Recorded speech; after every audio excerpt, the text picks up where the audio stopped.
भाई जो गुरु वचन पे डट गए, कट गए फंद 84 के। कोई तो कहता है मैं एमएलए बन जाऊं, आशीर्वाद दियो।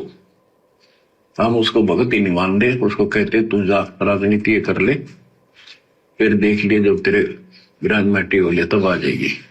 क्या कह रहे हैं गुरुदेव कि हम तो उसको भगत ही नहीं मानते, और ये कहते हैं कि तू भक्ति बाद में करना, पहले तू एमएलए बन ले, पहले तू सरपंच बन ले, पहले तू राजनीति कर ले, और जब तेरे ढंग से दुर्गति हो जाए ना तब आ जाना भक्ति करने के लिए। ये हाल है संगत का वर्तमान में, सतलोक आश्रमों से जुड़ी हुई संगत का, और ऐसे लोगों की गुरुदेव के सामने प्रार्थना लेकर जाने वाले गुरुदेव के परिवार का ये हाल है 30 साल के बाद भी। इसलिए परमात्मा ने सत्संगतियां शुरू करवाई है, अलग से अपने बच्चों, परमात्मा ने अलग से अपने बच्चों की छटनी शुरू की है। ये सारी ड्रामेबाजियां देखकर आश्रम में भी यही चलता था, इसी प्रकार की प्रार्थनाएं। तो गुरुदेव कह रहे हम तो उसको भगत ही नहीं मानते। अब सोचो भाई और बहनों, अब वर्तमान में गुरुदेव के परिवार के द्वारा जो संगत से गंदी राजनीति करवाई जा रही है, कभी कांग्रेस को वोट डलवाना गुरुजी का आदेश बताकर, कभी बीजेपी को वोट डालना गुरुजी का आदेश बताकर, नरेंद्र मोदी की रैलियों में भक्तों को बसों में बैठा कर ले जाना गुरुजी का आदेश बताकर। अब सोचिए, क्या ये आदेश वर्तमान में आपके गुरुदेव के हैं? क्या हिसार जेल से हमारे गुरुदेव ऐसे आदेश देंगे? गुरुदेव तो इस गंदी राजनीति से कितना दूर हैं, कितनी नफरत करते हैं परमात्मा। राजनीति तो काल का रूप है, काल का रूप है। तो सोचिए वर्तमान में ये सारे आदेश कौन दे रहा है? ये कमांडर बन के कौन बैठा है जो गुरुदेव के नाम की आड़ में संगत को ठग रहा है? इसको कहते हैं काल प्रेरणा। ये हैं वो काल के दूत, काल के एजेंट, जो हमें भगत दिखाई देते हैं, जो हमें कोऑर्डिनेटर दिखाई देते हैं, जो हमें गुरुदेव के बेटा बेटी भाई बंधु रिश्तेदार दिखाई देते हैं। अरे सतगुरु का विधान है, सतगुरु का सत्संग, सतगुरु के क्या विचार हैं। किसी भी महापुरुष को पहचानने के लिए उसके विचारों को सुनना जरूरी होता है। परमात्मा कहते हैं साधु शब्दा परखिए, दुख पड़े घरनार, और सूर वीर जब जानिए जब रण बाजे तलवार। मालिक कहते हैं संत की, भगत की, साधु की, उसके वचनों से, उसके वाणियों से, उसके शब्दों से उसकी पहचान होती है। तो गुरुदेव राजनीति के विषय में क्या शब्द कह रहे हैं कि यह आशीर्वाद हमारे पास नहीं मिलेगा गंदी राजनीति का, यहां तो भक्ति करनी है तो आओ। तो सोचिए बरवाला कांड 2014 के बाद और 2024 तक जो ये गंदी राजनीति करने के पीड़े पर्चे, कोऑर्डिनेटरों की तरफ से आदेश, गुरुजी के बेटा बेटियों की तरफ से भक्तों को राजनेताओं के पीछे लगाना, सोचिए ये ज्ञान विरुद्ध आदेश संगत को कौन दे रहा है? अब समझ में आ जाने चाहिए भाई और बहनों, इस भक्ति मार्ग पर सत्संग चलेंगे, सत्संग, किसी कोऑर्डिनेटर के आदेश नहीं चलेंगे, किसी के बेटा बेटी के आदेश नहीं चलेंगे। ये भक्ति मार्ग है, भक्ति मार्ग, और सत्संग इस भक्ति मार्ग का संविधान है। और यह सत्संग रूपी संविधान आज भी चलेगा और कल को गुरुदेव के जाने के बाद भी चलेगा।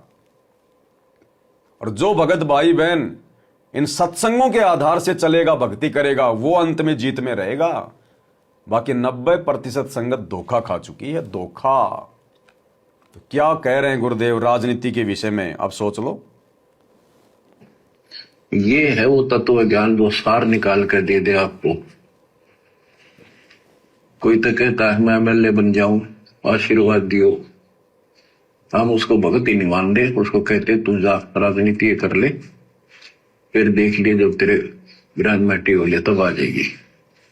तो हमारा नियम हमारे भगवान का बताया है, जितने हमारा नियम हमारे भगवान का बताया हुआ नियम है। ये नियम है गुरुदेव का, परमात्मा का नियम है कि भक्ति में साथ में राजनीति नहीं चलती। अब सोचिए, क्या भगवान अपना खुद का नियम तोड़ेगा आज? क्या भगवान खुद का नियम तोड़ के और नरेंद्र मोदी की भोपाल की रैली में भक्तों को भेजेगा? नरेंद्र मोदी की सोनीपत के गोहाना की रैली में क्या अपने भक्तों को बसों में भरकर जाने का आदेश देगा? अरे अगर भगवान ही अपना नियम तोड़ेगा तो भक्ति कौन करवाएगा? तो वर्तमान में क्या काल का षड्यंत्र चल रहा है और किस कदर भगत समाज ने ज्ञान को आधार बना के चलना चाहिए, ये शिक्षा देते हैं ये सत्संग। क्योंकि ये विशेष संदेश है, विशेष। हर आत्मा गुरुदेव के संकेतों को नहीं पकड़ पाएगी, नहीं समझ पाएगी। परमात्मा कहते हैं सब सुमरे अपने अनुमाना तो गति लखी न जाए, कहे कबीर कृपया कर जन पर ज्यों की त्यों समझाए। जिन आत्माओं पर गुरुदेव अपनी दया करेंगे वही आत्माएं इन विशेष संदेशों को समझ सकती हैं। सबके बस की बात नहीं है। तो ये क्या बताया गुरुदेव ने? ये हमारे भगवान के नियम है। तो कैसे गुरुदेव अपने नियम तोड़ेंगे? कैसे अपने भक्तों से गंदी राजनीति करवाएंगे? कैसे 2 कोड़ी के राजनेताओं के रैलियों में अपने भक्तों को धक्के खिलवाएंगे? ये हमारी कॉमन सेंस की परीक्षा चल रही है। ये 30 साल से दिए गए ज्ञान की परीक्षा चल रही है और इस परीक्षा में हमारा परम सौभाग्य केवल सत्सेवक भाई बहन ही पास हो पाए, बाकी सब ने अपने विकेट गंवा दिए देखा देखी में। ये तो आ जाएगी। तो हमारा नियम हमारे भगवान का बताया है, जितने भी नियम आपको दिए बच्चों, उस आपको खूब कथा सुना रखी है, सत्संग अनेकों सुना रखे हैं। इब्राहिम सुल्तान कौन था? ये सम्मन था जिसने अपना बेटा काट दिया था अपने गुरुदेव की इज्जत और आबरू के लिए। सम्मन ने क्यों काटा अपना बेटा? अपने गुरुजी की इज्जत और आबरू के लिए। और आज गुरुजी की इज्जत और आबरू को सरेआम बाजार में नीलाम किया जा रहा है। अरे नेकी और सम्मन ने यह सोचकर कि कल को राजा को पता चलेगा, हो सकता है राजा हमारे गुरुदेव को जेल में डाल दे, फांसी की सजा दे दे, इससे अच्छा है लड़के की गर्दन काट दो, वो बढ़िया चुपचाप हो जाएगा, वो डर जाएगा। अपने गुरुजी की इज्जत आबरू के लिए कि हम गुरुजी को भोजन तो हम करवा नहीं सके, उल्टा हम इनको जेल करवा देंगे। अपने गुरु की इज्जत के लिए अपना इकलौता बेटा काट दिया और आज अपने गुरुदेव की इज्जत को सरेआम मार्केट में नीलाम किया जा रहा है।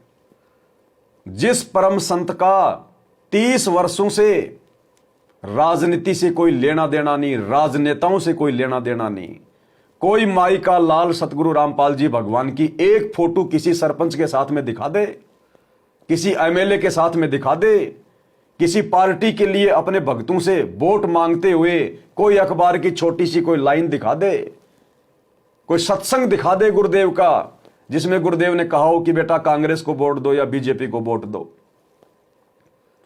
और आज ऐसे परम संत का नाम गंदे राजनेताओं के साथ में जोड़ दिया। ऐसे परम संत की संगत को आज राजनेताओं का चमचा बना दिया। 2019 में कांग्रेस सरकार को वोट डलवाए गए गुरुजी का नाम लेके और भक्तों को डरा दिया पीला पर्चा निकाल के, अगर वोट नहीं डालोगे तो गुरुद्रोही हो जाओगे, आश्रम में नहीं घुसने दिया जाएगा। अब भैया तुमने 2019 में कांग्रेस को वोट डलवाए गुरुजी का नाम लेके, अब बीजेपी वाले गुरुजी को गालियां देंगे या नहीं देंगे? बीजेपी वाले गुरुजी की बेइज्जती सरेआम बाजार में उछालेंगे नहीं उछालेंगे? कि ये संत रामपाल जी भी बड़े दोगले हैं। हमने तो सुना था कि ये बड़े महाज्ञानी है, तत्वज्ञानी है, सतलोक की बात बताते हैं, इनका राजनेताओं से कोई मतलब ही नहीं है। ये तो सरेआम राजनीति करने लग गया। जैसे ही जेल में गया तुरंत राजनेताओं के तलवे चाटने लग गया और अपने भक्तों को आदेश दे दिए। तो बताओ बीजेपी वालों ने 2019 में गुरुजी को कितना भला बुरा कहा होगा, कितनी निंदा चुगली गुरुदेव भगवान की हुई होगी। उन बेचारे भोले भाले व्यक्तियों के भी कर्म फुड़वा दिए। और जैसे ही आया 2024 तो गुरुदेव के परिवार ने, इन कोऑर्डिनेटरों ने कांग्रेस के खिलाफ पीले पर्चे निकाल दिए कि अब की बार गुरुजी का आदेश है बीजेपी को वोट डालना है, जो बीजेपी को वोट नहीं डालेगा वो गुरुद्रोही हो जाएगा। गुरुजी का सख्त आदेश है। अब वो कांग्रेस वाले गुरुजी को गालियां निकालेंगे कि यार ये तो वास्तव में महादोगला आदमी है, 2019 में तो हमारे पक्ष में आ गया, अब ये बीजेपी के पाले में चला गया। अरे ये तो राम रहीम से भी गया गुजरा आदमी, राम रहीम हमेशा बीजेपी के साथ में रहा, ये तो 5 महीने में कांग्रेस में जाता है, 5 महीने बीजेपी वालों की गोद में जाता है। ये संत रामपाल जी तो बड़े दोगले आदमी। आज सरेआम ये तत्व ज्ञान लेने के बाद गुरुदेव भगवान की इज्जत नीलाम की जा रही है, नीलाम गंदे राजनेताओं के साथ में जोड़कर। कौन करवा रहा है? काल। ये है सूक्ष्म चाल, ये है काल का षड्यंत्र कि जाओ जोग जीत संसारा, जीवन मानक कहा तुम्हारा। तो जोग जीत के रूप में तो थे परमात्मा, यही तो परमात्मा थे, और आज ही आ गए ना। आज कौन इनकी बात मान रहा है? काल ने सही तो कहा था कि जाओ जोग जीत संसारा, जीवन मानक कहा तुम्हारा। तू चाहे कितना ज्ञान दे लेना, तेरी एक बात का असर नहीं होगा उनके ऊपर। तू कहेगा बच्चों राजनीति नहीं करनी, राजनीति नहीं करनी, हमारा राजनीति से कोई लेना देना नहीं है बच्चों। भक्ति में राजनीति हानि का सौदा है, भक्ति में राजनीति हानि का सौदा है। लेकिन तुम्हारी कोई बात नहीं मानेगा, तुम्हारा ही नाम ले लेके उल्टा तेरे भक्तों से राजनीति करवाएंगे। आज वो ही हो गया। तो गुरुजी के क्या विचार है राजनीति को लेकर पिछले 30 वर्षों से, एक नजर डाल लो छोटी सी। जाते हैं वो अपना जीवन नाश करते हैं, कहते हैं जैतन राजपाट भी चाहिए हमारा धर ले ध्यान। वैसे तो हमने राजपाट की आवश्यकता नहीं, सबसे बड़ा हानि का सौदा है जो राजनीति में जाते हैं वो अपना जीवन नाश करते हैं। भक्त को राजनीति के आसपास भी नहीं जाना चाहिए। वोट देना हो नेक आदमी देखकर वोट देना, किसी ऐसे भाव में भावुक होकर किसी के कहने से और या कोई पार्टी विशेष देखकर आप अपना वोट देकर पाप के भागी मत बनना, क्योंकि आपके द्वारा दिया गया वोट से जो चुना हुआ व्यक्ति है यदि वो गलतियां करता है तो उसका रेशो में पाप आपको भी लगेगा। तो ये ध्यान रखना है, अपने वोट का सदुपयोग करना है, करो कितना, क्योंकि राजा तो एक चुनना ही पड़ेगा व्यवस्था बनाए रखने के लिए, इतनी सी बात।